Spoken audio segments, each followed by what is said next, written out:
Le créateur de Valorisation Point Martinique est l'un de ses collègues de retour à l'Anse Carita à Sainte-Anne. C'est ici qu'ils ont installé leur premier spot, une balançoire dans l'eau de mer. C'est bon, les gens s'amusent, c'est plaisant. Effet garanti, un site déjà très populaire, les utilisateurs de Tarispa délogent. Franchement, c'est une très bonne idée. Moi, je suis venue le lendemain que vous ayez posté la photo Instagram, je suis venue. Mais j'ai pas trouvé en fait parce que je pensais que c'était de l'autre côté de Carleton. Et là, je me suis dit non, aujourd'hui, il faut que je trouve la balançoire. Je voulais valoriser le lieu parce que je trouvais la plage juste magnifique en fait. Donc je me suis dit comment la valoriser, comment attirer des gens ici en fait qui puissent profiter parce que le cadre il est juste magnifique. Derrière on a la femme couchée, on a le rocher du diamant, donc le cadre est idéal. Donc on va faire de belles photos. Il existe ainsi 2 sites à Sainte-Anne.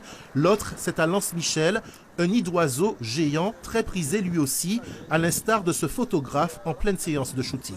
Ça a été créé il n'y a pas longtemps et je suis en découverte en fait. Et je suis très ravi d'avoir fait la découverte de ce site. Voilà. On a un panorama qui est vraiment extraordinaire.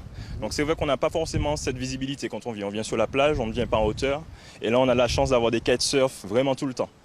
L'image qu'on envoie de la Martinique, c'est celle qu'attendent les touristes aujourd'hui. Et d'où ce choix.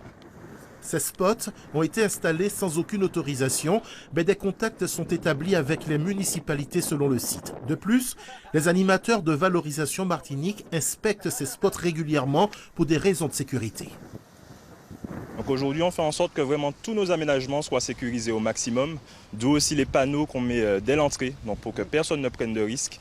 Nous, on se charge du matériel, mais il faut que chacun aussi prenne un certain respect, en tout cas, du lieu. Sainte-Anne, le Marin et aussi le Diamant avec une balançoire particulièrement fréquentée. Lancés il y a à peine un mois, les sites Facebook et Instagram de Valorisation Martinique comptent déjà des milliers d'abonnés.